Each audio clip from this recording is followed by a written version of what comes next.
Mister نواز رانجھ صاحب جی.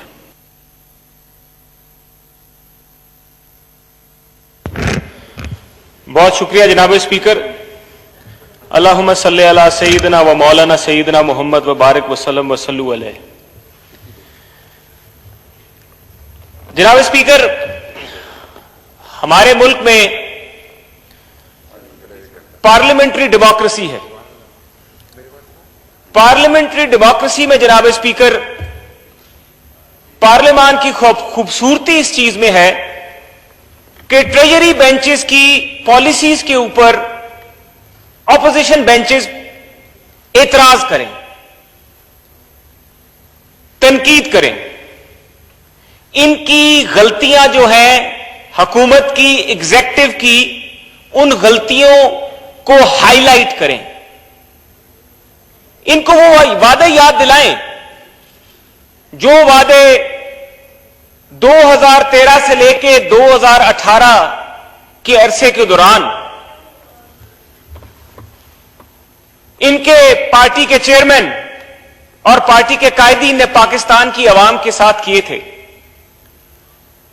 جناب speaker, اس چیز پہ برا محسوس نہیں کرنا چاہیے، کیونکہ ہم جب ان پہ تنقید کرتے ہیں وہ ان کی اصلاح کے لیے ہے.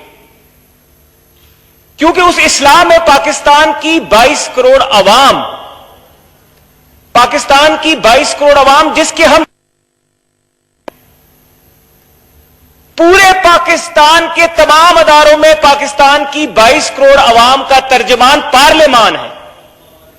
اور پارلیمنٹ میں اپوزیشن کا بھی جناب اسپیکر وہی رول ہے جو ٹریجری بینچز کا ہے. اور میں پچھلے کئی دنوں سے یہ دیکھ بھی رہا ہوں، محسوس بھی کر رہا ہوں کہ کئی چیزیں غلط بیانی اور میں سمجھتا ہوں اخلاقیات سے گری ہوئی بات، گریس سے گری ہوئی بات نہیں ہونی چاہیے، چاہے وہ اس طرف سے ہو چاہے وہ اس طرف سے ہو. لیکن ہمیشہ حکومت کا دل بڑا ہوتا ہے. ٹالرنس، جمہوریت کا پہلا سبق ایک سیاسی ورکر کو سکھایا جاتا ہے ٹالرنس کا، صبر کا. قرآن کی آیت بھی ہے کہ اللہ تعالیٰ صبر کرنے والوں کے ساتھ ہے. تو صبر کر کے اگر ہم آپ کو تنقید کرتے اور تنقید برائے اصلاح کرتے ہیں تو جناب اسپیکر وہ ہمارا آئینی حق ہے. ہم نے اللہ تعالیٰ کے 99 اسم شریف کے نیچے کھڑے ہو کے آئین کے آرٹیکل 65 کے نیچے آئین کے ساتھ وفاداری کا حلف دیا ہے. اور اس حلف میں ہم نے یہ کہا ہے کہ ہم اس آئین کی حفاظت کریں گے. اس حلف میں کہا ہے کہ ہم اس کی پروٹیکشن کریں گے، ہم اس کو ڈیفینڈ کریں گے، ہم اس کا دفاع کریں گے. اور اس دفاع میں ہماری ذمہ داری ہے کہ ہم تنقید کریں. جناب اسپیکر، یہاں پہ ریاست مدینہ کی تو بات کی جاتی ہے.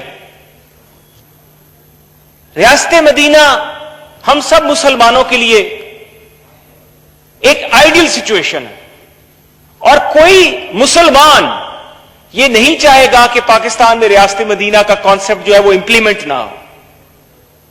لیکن تقریروں سے ریاست مدینہ نہیں بنتی، عمل سے زندگی بنتی ہے، جنت بھی جہنم بھی. تو اگر ریاست مدینہ بنانی ہے تو عمل کریں. تقریروں سے پاکستان آزاد نہیں ہوا تھا، پاکستان عمل سے آزاد ہوا تھا، تحریک سے آزاد ہوا تھا.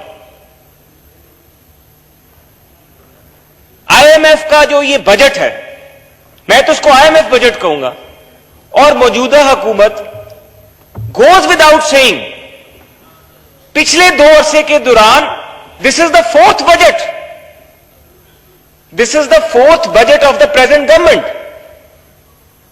اینڈ انفارچونیٹلی یہ بجٹ بھی پاکستان کے منتخب لوگوں نے نہیں بنایا. ڈاکٹر حفیظ شیخ کون ہیں؟ اور یہاں پہ بات ہوئی، خواجہ آصف صاحب ہمارے پارلیمانی لیڈر صاحب نے جو فرمایا وہ درست کہا کہ پاکستان کو کیا وہ لوگ چلائیں گے جو عوام جن کو منتخب کر کے اس 22 کروڑ لوگوں کے ایوان میں بھیجتی ہے، کہ سلیکٹڈ لوگ پاکستان کو چلائیں گے؟ مجھے یہ پاکستان کا آئین ہے، اس میں دکھا دیں کہ کہاں مشیر وزیر اعظم کا اس بات کو جواب دے ہے، کہیں جواب دے نہیں ہے۔ مجھے دکھا دیں آئین پاکستان میں کہ پاکستان کا جو ایک مشیر ہے وزیر اعظم کا، کیا اس نے اس آئین کے ساتھ پاسداری کا، اس آئین کی حفاظت کرنے کا، اس 22 کروڑ عوام کا دفاع کرنے کا اس نے حلف اٹھایا؟ نہیں اٹھایا۔ وہ لوگ ہمارا بجٹ بناتے ہیں۔ یہ لمحہ فکریہ ہے کہ یہ لوگ، ہم لوگ جو الیکٹ ہو کے آتے ہیں، راتیں لوگوں کے گھروں میں ڈور ٹو ڈور کیمپین کر رہے ہوتے ہیں، دن رات 24 گھنٹوں کی کیمپینیں کرتے ہیں، ہم لوگوں کو تو کابینہ میں بٹھایا نہیں جاتا۔ میں ہمدردی رکھتا ہوں یہاں پہ بیٹھے ہوئے ان الیکٹڈ لوگوں کے لیے جو کہ سلیکٹڈ کے غلام بن گئے۔ جناب اسپیکر، اگر ہمارے بجٹ میں دیکھیں کہ ایجوکیشن، کسی بھی معاشرے میں تعلیم کا ایک اہم کردار رہا ہے۔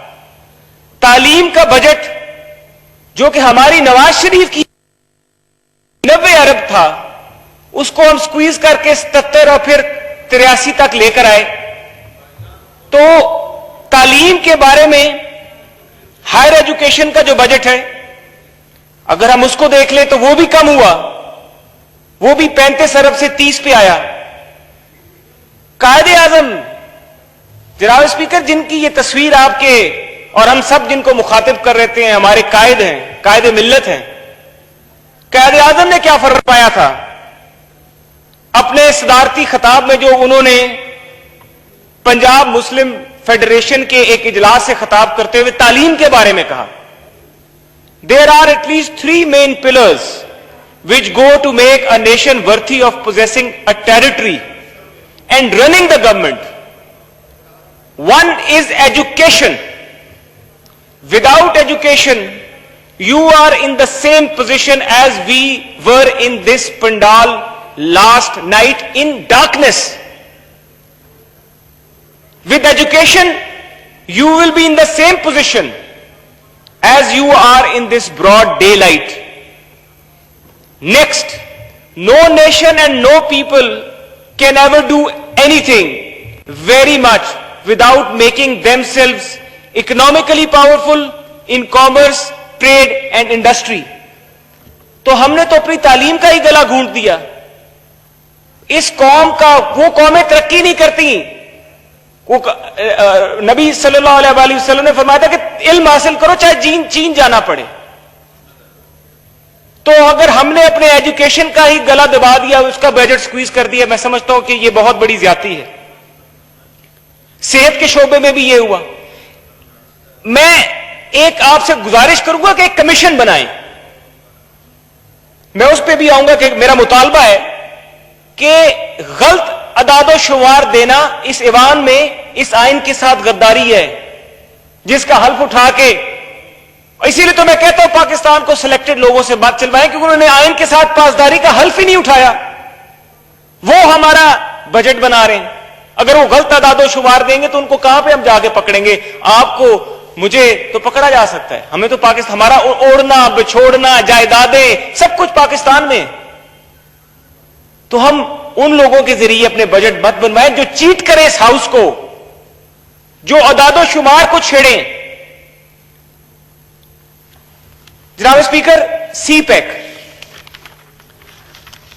جب سی پیک کے بارے میں، جو پاکستان کی جیوگرافیکل لوکیشن ہے، پاکستان کا سب سے بڑا ایسٹ جو ساؤتھ ایسٹ ایشین افیئرز کے ایکسپرٹس ہیں، اگر آپ ان سے کبھی یہ گفتگو کریں تو کہتے ہیں پاکستان کا سب سے بڑا ایسٹ پاکستان کی اسٹریٹجک لوکیشن ہے، اور اسٹریٹجک لوکیشن سب سے بڑا ایسٹ ہے کیونکہ اس کو ہم اسٹرینگتھن اس طرح کر سکتے ہیں کہ اگر ہم اس کو اکنامک روٹ کی طرح لیے استعمال کریں۔ سی پیک واز دا کی، conceived by the opposition parties, implemented by the opposition parties. ہم نے اس سی پیک کا گلا گھونٹ دیا۔ جتنے پیسے ریلوے کے ML1 پروجیکٹ کے لیے رکھے گئے، اتنے میں تو ریلوے کا جو ٹریک ہے وہ سکھر تک بھی نہیں پہنچے گا۔ جناب اسپیکر، اور بی آر ٹی کو ہم نے 100 ارب روپیہ دے دیے. کرپشن جہاں پہ ہوئی ہے, لوٹ کسوٹ کی کہانی ایک داستان ہے. ہم نے ML1 کو صرف اور صرف اس بجٹ میں 24 ارب روپے دیے, جو کہ انٹر پروونشل پروجیکٹ ہے جس سے سی پیک ریوائیو ہوگا. Same as the case with dams. Dams کے لیے یہ کہنا کہ ڈیمز بن رہے ہیں یا بنیں گے, دیکھنا یہ کہ ڈیمز کے لیے پیسے کتنے ریزرو کیے گئے ہیں. آج تک ہمیں اس ڈیم فنڈ کا تو نہیں بتایا جا رہا کہ وہ ڈیم فنڈ کہاں پر گیا ہے.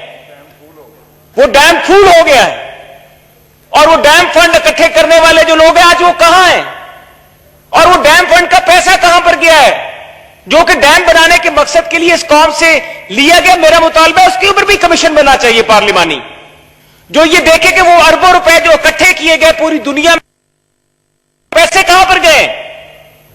وہ اوورسیز پاکستانی کا پیسہ تھا, پاکستانیوں کا پیسہ تھا, وہ اربوں روپے کہاں پہ گیا. اور اب کرونا فنڈ بن گیا ہے. جو ڈیم فنڈ کا حال ہوا ہے جناب اسپیکر, کیا وہی کرونا فنڈ کا بھی حال ہوگا. پتہ لگا کرونا فنڈ کے پیسے اٹھا کے IPPs کو دے دیے. جناب اسپیکر, یہ غیر آئینی ہے. جس مقصد کے لیے پیسے لیے جاتے ہیں عوام سے, اس مقصد پہ ہی خرچ کیے جاتے ہیں. اس پہ لاتعداد فیصلے ہیں عدالتوں کے, لیکن ہم یہ نہیں کرتے. ہم یہ چیزیں بھول جاتے ہیں. ٹیکس شارٹ فال 600 ارب روپیہ کا ایک دفعہ شارٹ فال ہوا, تو یہاں پہ سوشل میڈیا پہ ایک صاحب نے ہائی لائٹ کیا, تو سوشل میڈیا پہ ان کے خلاف کیمپینیں چل گئیں.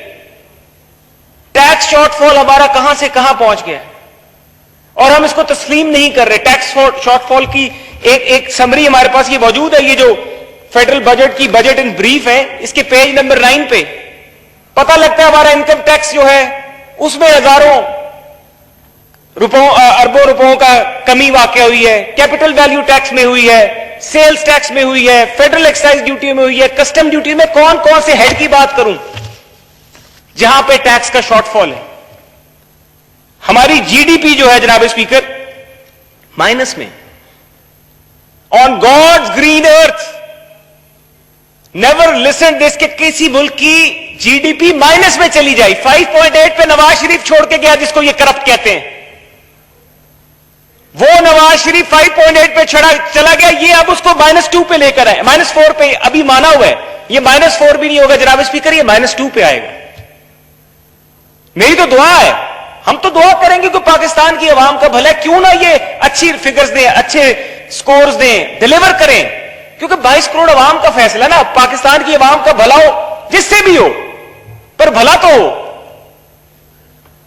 پر کیپٹا انکم $1600-1700 پہ تھی, 1100 پہ آ گئی. بجٹ ڈیفیسٹ 4300 سے بڑھتا 2300. سرکولر ڈیٹ پہ جناب اسپیکر دیکھیں 1200 پہ ہم چھوڑ کے گئے تھے. 2400 ارب. وہ کہتے لوگ ٹیکس نہیں دیتے, لوگ کہتے چاہے وزیر اعظم کرپٹ ہو تو لوگ ٹیکس نہیں دیتے. ہون کیڑا وزیر اعظم ہے, اس کا مطلب آپ کی بات درست تھی کہ اگر وزیر اعظم کرپٹ ہو تو لوگ ٹیکس نہیں دیتے, تو اس کا مطلب ہے جو ٹیکس لوگ نہیں دے رہے وزیر اعظم کرپٹ ہے. یہ آپ کی کہی ہوئی باتیں ہیں جو ہم نے, جو ہمارا فرض ہے آپ کو یاد دلائیں, آئینہ دکھائیں. اپوزیشن کا رول ہے, آئینی رول ہے, اس پہ غصہ مت کریں. میں آپ کو ویڈیو کے ہزاروں کلپس پیش کر سکتا ہوں جس میں یہ باتیں کی گئی ہیں. انسٹیٹیوشنل ریفارمز ہمیں کہا جاتا ہے اسٹیل ملز آپ کی وجہ سے بیٹھ کے. 1400 ارب کا خسارہ تھا, 2800 پہ چلا گیا. کیا بنا انسٹیٹیوشنز کا؟ ادارے تو آپ نے بنانے تھے نا. سندھی ٹوپی اجرک پہن کے اسٹیل ملز کے باہر کھڑے ہو کے کہتے تھے کہ جناب اس کو ہم ٹھیک کریں گے. اب جائے نا ذرا اسٹیل ملز, وہ لوگ آپ کا انتظار کر رہے ہیں. آپ نے کہا تھا آپ چلا کے دکھائیں گے. اور اس اسٹیل مل میں بھی جناب اسپیکر میں یہ ڈیمانڈ کروں گا کہ ٹرانسپیرنسی انشور کریں. ٹھیک ہے جو ایسے ادارے جو کام نہ کر رہے ہو, ہمارے بجٹ پہ وزن ہو, ٹھیک ہے, ہمیں ان سے we should siphon them off, لیکن ٹرانسپیرنسی کریں. ابھی بھی ہمیں یہ پتا ہے کہ کچھ ایسے لوگ جو کہ قریبی دوست ہیں جو اس کو لینا چاہتے ہیں. زلفی بخاری کا جس طرح اس میں رول ہے, who is he? Zulfi Bukhari تو پاکستانی نیشنل بھی نہیں ہے جناب اسپیکر.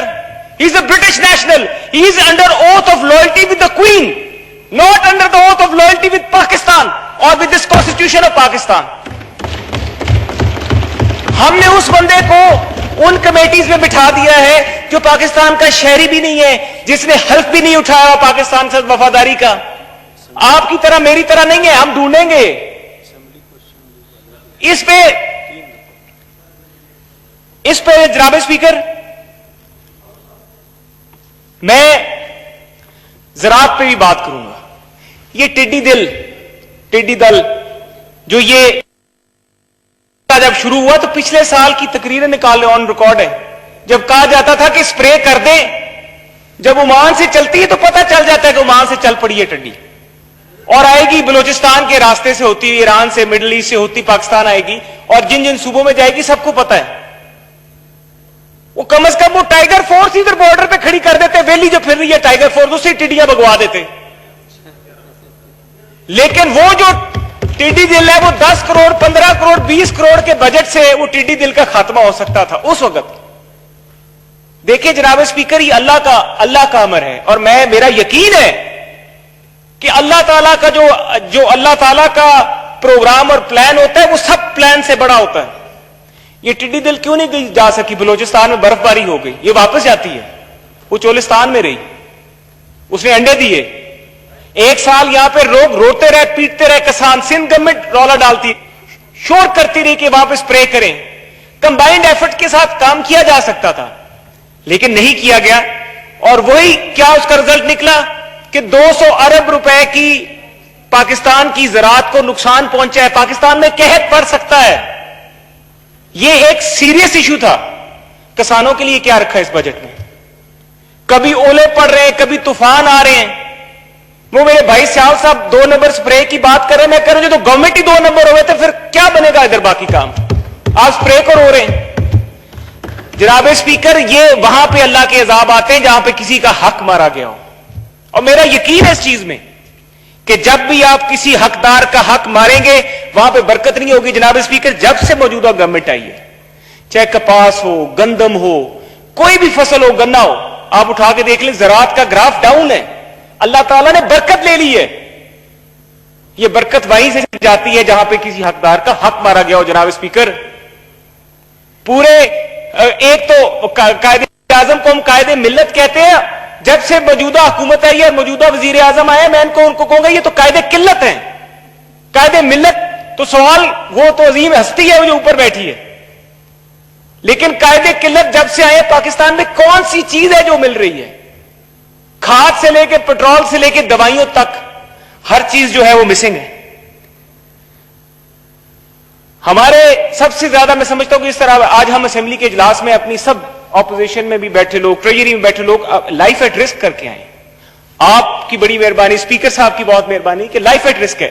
یہ جو ہمارے ملازمین بیٹھے ہیں یہ بیچارے لائف ایٹ رسک پہ آئے ہیں for the service of this nation, for the service of Pakistan. ہمیں ان کی سیلریز کو, خاص طور پہ آج کے دنوں میں جو گورنمنٹ امپلائیز اپنے فنکشنز پرفارم کر رہے ہیں, ان کی سیلریز کو ہمیں بالکل انکریز کرنا چاہیے تھا. اور میں یہ مطالبہ کرتا ہوں اس ایوان سے کہ سیلریز جو ہیں امپلائیز کی وہ بڑھائی جائیں. جناب اسپیکر, احتساب کا عمل ہونا چاہیے. ہم کہتے ہیں بالکل اکاؤنٹیبلٹی کریں بٹ اکراس دا بورڈ کریں, but accountability, if accountability becomes victimization, it affects economy. جناب اسپیکر, 2-3 منٹ, میرے پارلیمانی لیڈر بھی بیٹھے ہیں اور آپ بھی ہمارے بھائی ہیں. دیکھیں جناب اسپیکر, اکاؤنٹیبلٹی جب وکٹمائزیشن بنتی ہے تو نقصان ہوگا. میں خدا کی قسم اٹھا کے کہتا ہوں کہ کل آپ لوگ نہیں بچیں گے اس اکاؤنٹیبلٹی کے عمل سے. کل جب ہم بھی ان بینچز پہ بیٹھے تھے ہم سے بھی یہ غلطی ہوئی, اور اس غلطی میں بھی میں سمجھتا ہوں کہ اس وقت تحریک انصاف کا کردار تھا کہ جب پارلیمانی کمیٹی بنی اور بل فائنل ہوا تو اپنے ممبرز واپس کر لیے. اعظم سواتی صاحب کو بھی واپس لے لیا, شاہمود قریشی صاحب کو بھی واپس لے لیا, اور ڈاکٹر شیری مزاری کا نام ڈال دیا گیا تاکہ بل لیٹ ہو. جناب اسپیکر, کب تک پولیٹیکل آرم ٹویسٹنگ ہوتی رہے گی؟ کب تک ہم اپنے 22 کروڑ عوام جس بات پہ لوگوں سے ووٹ لے کے آتے ہیں یہاں پر بیٹھ کے اپنی وفاداریاں تبدیل کرتے رہیں گے؟